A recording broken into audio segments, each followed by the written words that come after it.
tenho o prazer de ter a professora Paula Carolei, da Universidade Aberta, que trabalha com a gente na Unifesp, na verdade, lá em São Paulo. Então ela pegou a adulto e veio aqui nos honrar com esses 15 minutos de talk. Aproveitem. Então, é um prazer estar aqui e conversar sobre esse assunto, né? Especialmente aqui na Unifesp, que é minha casa, apesar de estar em outro campus. Assim, eu falei já sobre o campus da Universidade Aberta, que a gente permeia todos os campos, somos os virtuais aqui. E é bom estar aqui para conversar sobre isso, porque é algo que eu venho estudando há um bom tempo, a questão de games e gamificação. E eu gostaria de sensibilizar um pouco sobre essa questão dos games e o que a gente pode transformar a forma de ensinar e aprender a partir dos games. Então, vamos fazer a nossa conversa em algumas fases, assim como um game, algumas fases. Então, a primeira fase é pensar na questão de game e gamificação, né? Alguém sabe a diferença? Eu gosto de conversar, não gosto. Qual a diferença entre usar games e gamificação?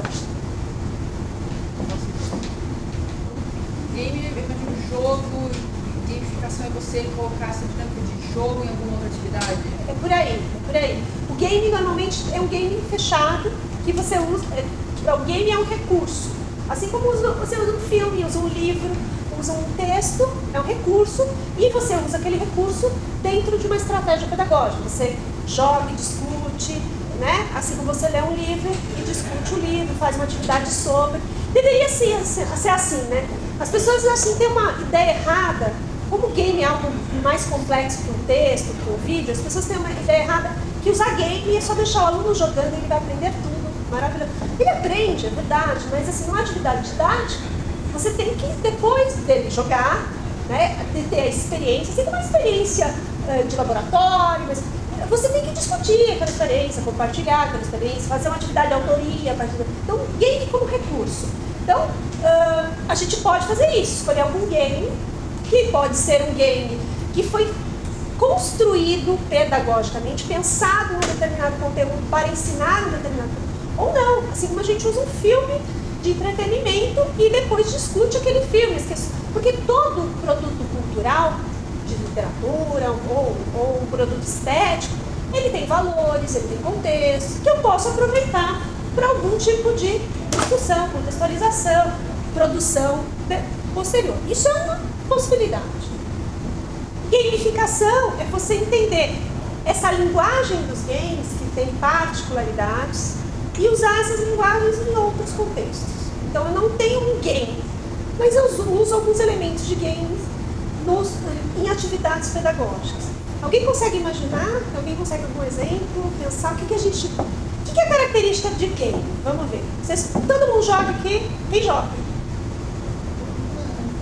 Eu não sei jogar nada.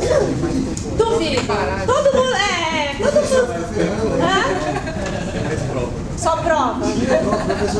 A prova também é um jogo, né? Você sabe mais ou menos. Vamos ver a estratégia para responder exatamente o que o professor espera de mim, né? Você descobre ao longo do semestre, você vai descobrindo qual é a regra de jogo para saber o que o professor espera de você. Diz que não é verdade? Não é verdade? Tem um pouco de jogo aí, né? Mas o que tem? O que o jogo tem? A característica da linguagem dos games que vocês conseguem identificar? Não, vamos passar dessa fase, vamos lá. Vamos achar. Desafio. Recompensa. Recompensa. Desafio, recompensa. O que mais? Desafio, recompensa.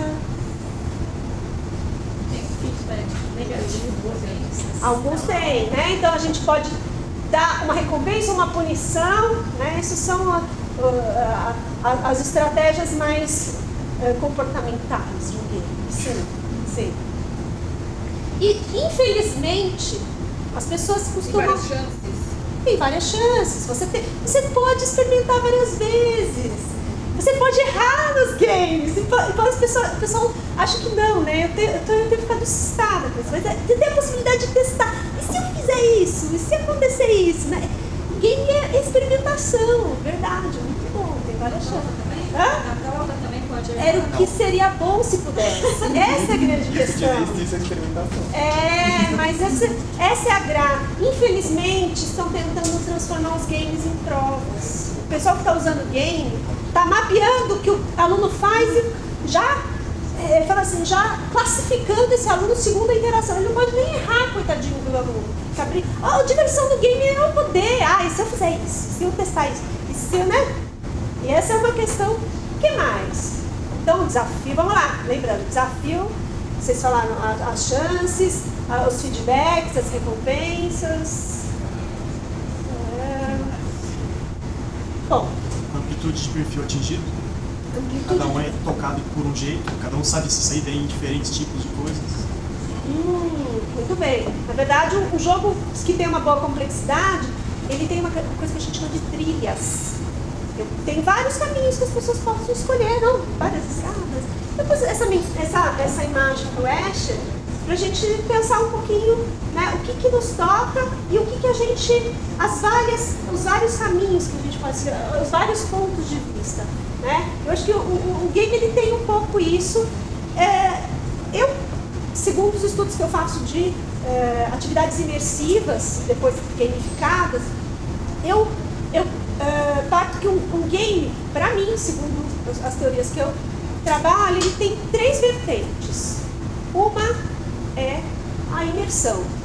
Um bom jogo é aquele que faz você entrar nele. Né? E o que faz a gente entrar no jogo? Normalmente, né, o que faz a gente mergulhar nesse jogo? Né? O que faz a gente não só entrar no jogo, mas ficar no jogo? Né? E o que eu fico pensando assim, puxa, uma aula podia ser mais imersiva, que a gente gostasse de ficar na aula, né? Eu ia dizer diversão. Você ficar entretido com aquilo e querer fazer, eu também pensei em diversão. A diversão não está na sua lista. Mas na verdade eu falo que são 3 vertentes. Elas são interligadas. A imersão, a diversão e a agência. São 3 pontos. Tá? A imersão é o que nos toca, é o que nos. Né? E normalmente, quando se fala em imersão, a gente pensa na questão do 3D, do som, que é a função sensação. Tá? Normalmente o pessoal fala, o jogo é imersivo, como eu ponho lá esqueci o nome agora. O Rift, né? A pessoa fica imerso. Mas se aquele jogo for chato, né? Será que fica, né? Então aquilo lá é sensorial. Mas será que só é sensorial? Essas aqui são as 4 funções psicológicas do Jung. Eu trabalho com a psicologia analítica, tá? Então tem uma base de estudo de imaginário, que eu trabalho com os games. Então a sensação é uma das funções. É claro que se eu fizer uma aula, uma proposta pedagógica que eu envolvo os sentidos, eu tenho uma delas. Mas não só isso. O sentimento é a questão da empatia, eu me relacionar com o outro, eu aprender a conviver com muitos jogos sociais. Tem muito sucesso porque as pessoas gostam de estar jogando com o outro, mesmo que à distância, de ver como é que o outro joga e de ver na relação com o outro, de um ajudar o outro, né? Então essa questão também, você se sentir parte de algum grupo, tudo isso também é imersivo, você se liga, você cria laços. A função pensamento está ligada com os desafios, com as pistas, né, com tudo de habilidade do conhecer, do descobrir. E a função intuição tem a ver com as questões inconscientes. Né? O Jung fala que intuição é ver o mundo com o inconsciente. Então, é as questões simbólicas, narrativas, uma boa história, né? Veja quantas histórias que a gente tem. Vocês acham que isso funciona com todo mundo? Todas elas? A gente tem uma tipologia, segundo o Jung, tá? Tem funções que são mais ou menos envolvidas em cada um de nós. Então, o que eu tenho pesquisado por um tempo é que eu faço a tipologia, eu vejo como é que a pessoa interage com os jogos. Os jogos que existem, por exemplo, pessoas que têm a função intuição menos desenvolvida, quando o jogo requer coisas fantásticas, imaginárias, tá? Essa pessoa, num primeiro momento, rejeita o jogo, não gosta. Sabe aquelas pessoas que, jogo de criança, essa bobagem de coisas. Mas se a pessoa entrar no jogo, a experiência é mais significativa. Porque ela precisa trabalhar aquilo que lhe falta. Então, muitas vezes, o que eu sinto, que a gente tem que tentar, porque existe muito, e isso está me preocupando bastante nessa tendência à gamificação, é estruturar tudo no formato de game, no formato de desafio, dar recompensa, mapeia o que o cara fala com Big Data, tá? E adapta o material de acordo com a tipologia dele. Só que o que acontece? Eu não tenho que adaptar, eu tenho que oferecer trilhas, oferecer possibilidades para o cara escolher, para o cara perceber que ele tem que se desenvolver, para ele aprofundar nisso, né? Então acho que essa é uma questão que acho que tem que pensar. E aí a gente tem que dar para o cara uma outra coisa, mais um, que é a agência. Volta isso. A agência, ele mexer, fazer. O que tem no jogo de diferente, que o jogo ele é ativo, o cara decide o que ele tem que fazer. E muitas vezes a gente tem essa mania, principalmente professor, atividade didática, de querer controlar tudo que o cara faz, dizer o que o cara tem que fazer, e ele tem que seguir determinado roteiro. E o que o jogo faz é permitir que ele escolha. Então, eu posso usar esses dados maravilhosos, essa big data toda, para chegar para o cara e falar, olha, o seu desempenho foi esse, os caminhos que a gente tem foi esse. Escolha, decida o que você quer. E não escolher por ele. Não tenho nada contra os algoritmos, eu tenho contra os algoritmos decidirem por mim. Eu quero usar os algoritmos para me dar informação para que eu decida. E eu acho que os jogos também têm que ser assim. Eles têm que ajudar a pessoa a pensar melhor sobre como elas aprendem e de como elas... né? Tá muito abstrato? Vocês estão começando? Então, a gente depois vai dar alguns exemplos. Eu quero que vocês me tragam alguns exemplos concretos para poder... Ok. Então, esse é o ponto. Jogo, o cara faz alguma coisa, o cara é ativo, ele é agente. Ok. E a terceira coisa, que é... mais um. Que é a diversão. A diversão é uma outra versão. O que é diversão? Diversão é você tirar a pessoa da divertida cena que ela está naquele mesmo cotidiano sempre, tá? Diversão, a palavra diversão é uma outra versão. Como é que eu tiro ela daquela coisa chata, maçante, tá? E ofereço para ela um escape, uma outra oportunidade. Que pode ser um escape, mas pode ser uma possibilidade de transformação dela ver a coisa por outro ângulo, ela se vê de outra forma, né? Eu usei também essa outra imagem do Ash. Ele se vê. A diversão, às vezes, as pessoas acham que diversão é distrair. Eu detesto quando se fala que jogo é para distrair, para o aluno não perceber que está aprendendo.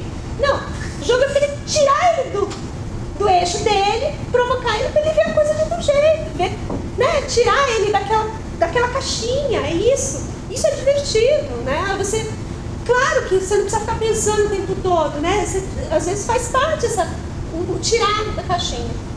Então, esses 3 pontos. E agora, eu vou já abrir um pouco para eu quero pensar num exemplo concreto, talvez vocês me ajudem eu tenho alguns, mas eu gostaria de ouvir de vocês para poder contextualizar. Como é que agora, no contexto da Unisfesp ou na universidade que vocês veem, a gente pode transformar a nossa forma de ensinar e aprender a partir desses princípios? Como é que as aulas podem ser mais imersivas? Como é que elas podem ser mais favorecer a agência do aluno? E como é que elas podem ser mais divertidas? Alguém tem alguma ideia, uma sugestão? Ou mesmo assim, olha, o meu problema é esse, me dá uma dica. Eu posso tentar ajudar, né? Eu não faço milagre, mas eu tento. Quem pode vir? Que relação que vocês fizeram? Quando eu falei tudo isso, vocês lembraram de alguma coisa?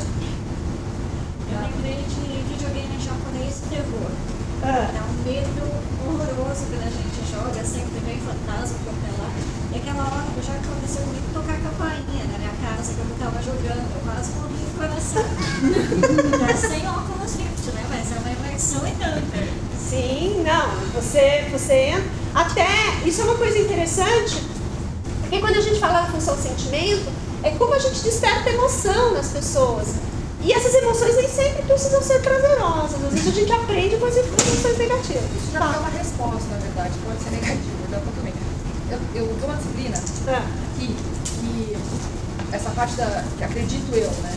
Ela é de forma muito leve, muito aberta, então acredito eu que tiro os alunos que eles saem, eles nunca sentam reto, eles sentam mais grupo, a gente muda as coisas, a gente diversifica, né, a forma e tudo mais. E eles também são agentes ali no conhecimento. Entretanto, eu acho que uma coisa que eu não consigo mais ou menos, porque acho que com o passar do semestre, não consigo, é a imersão. Eu acho que eu perdi esse aluno em algum ponto com relação à imersão. Tem um problema em dizer isso. O comprometimento dele, aliás, de sentir, de ter prazer naquilo, de que eu acho que foi embora. E eu, honestamente, não tenho uma dúvida disso. Normalmente a gente consegue fazer os três sempre ao mesmo tempo? A gente tenta. Na verdade, normalmente o que eu gosto muito da função intuição, talvez pela minha tipologia mesmo, que eu sou muito intuitiva, mas eu gosto de construir histórias. Então, quando eu crio histórias, e a partir dessas histórias, e essas histórias não precisam ser fantásticas, não. Então, assim, e as histórias não podem ser à toa. Eu tenho sempre quando eu crio uma história, ela está contextualizada de acordo com a competência que eu quero trabalhar. Então, quando eu estou numa situação didática, eu quero desenvolver no aluno determinadas competências. E o que eu tenho que fazer? Quando eu faço um plano, eu tenho que falar o que aquele cara vai fazer durante o semestre para desenvolver aquela competência. Esse é o ponto. Então, a agência dele tem que estar relacionada com essa competência. E a imersão, normalmente, está relacionada com a contextualização. Como é que eu crio contextos interessantes para ele? Como é que eu crio casos que podem ser reais ou fictícios, que despertem o interesse dele? Normalmente, a imersão está ligada a eu criar situações sensoriais, eu criar imagens, né, imaginários, eu criar desafios e eu criar propostas de troca, que é a função sentimento. Então, como é que eu vejo? Eu troco perspectivas. Então, isso é nesse ponto que a imersão ela atua. A questão, assim, uma coisa que eu bato sempre, o pessoal sempre pensa na questão da recompensa. Toda vez que fala gamificação, todo mundo acha que gamificação é dar moedinha, é dar reforço positivo ou negativo. Isso pode fazer parte, mas isso só faz sentido se for contextualizado. Por exemplo, eu até em algumas situações eu uso badge, mas só eu dar uma medalhinha ou um ponto a mais, o que isso significa? Eu faço associado a uma rubrica, rubrica quer dizer uma gradação para ele perceber o quanto ele avançou naquilo que foi proposto, o que ele aprendeu daquela competência. Então isso é possível pensar. Mas é todo o plano que se faz, que a pessoa tem que, aquilo tem que adquirir algum significado. Tá? Então é nesse ponto que a gente tem que sempre, eu prefiro, aí é uma coisa interessante, o grande problema das aulas em geral é que elas são demonstrativas demais e dedutivas de menos. Elas são muito indutivas. Eu já dou o caminho para o cara, já explico para ele. Como é que eu faço ele descobrir coisas? Eu transformar aquilo que eu vou explicar para ele em desafio para ele descobrir. Isso é uma grande sacada de gamificar a aula. Então, como é que eu faço? Em vez de eu tenho que explicar esse assunto, eu dou o assunto pronto. Não, eu dou o desafio para o cara ir atrás e descobrir, trocar, né? Eu acho que esse é um ponto. Isso. Então, acho que tem que pensar nessas questões aí e aprofundar a proposta. Muito bacana. Eu gostaria primeiro de parabenizar a senhora pela palestra. É uma perspectiva sobre gamification que eu não tinha. Eu trabalhei um tempo com desenvolvimento de software, então essa filosofia de gamification realmente é focada mais para produtividade, onde como você deixar o seu desenvolvedor mais produtivo. E meu questionamento sobre isso, vendo a pesquisa que a senhora fez, qual que é o ponto? de usar o gamification como uma ferramenta de exercício de criatividade, aprendizado, ou uma estrutura de talvez um bitolamento e produção em massas? Então, eu acho que ela tem uma possibilidade criativa muito grande, de autoria, e quando a gente trabalha em educação, a gente trabalha em autoria.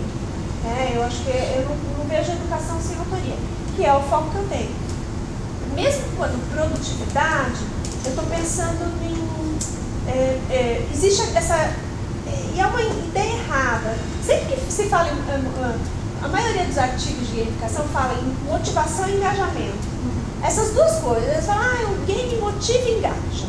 Tanto motivação como engajamento são coisas que eu aparentemente controlo. Todo mundo sabe que toda motivação externa é artificial, porque motivação é interna. Tá? Você pode falar, fatores intrínsecos, extrínsecos, tá? Mas o que me motiva é nossos próprios desejos, né? Então, o que acontece?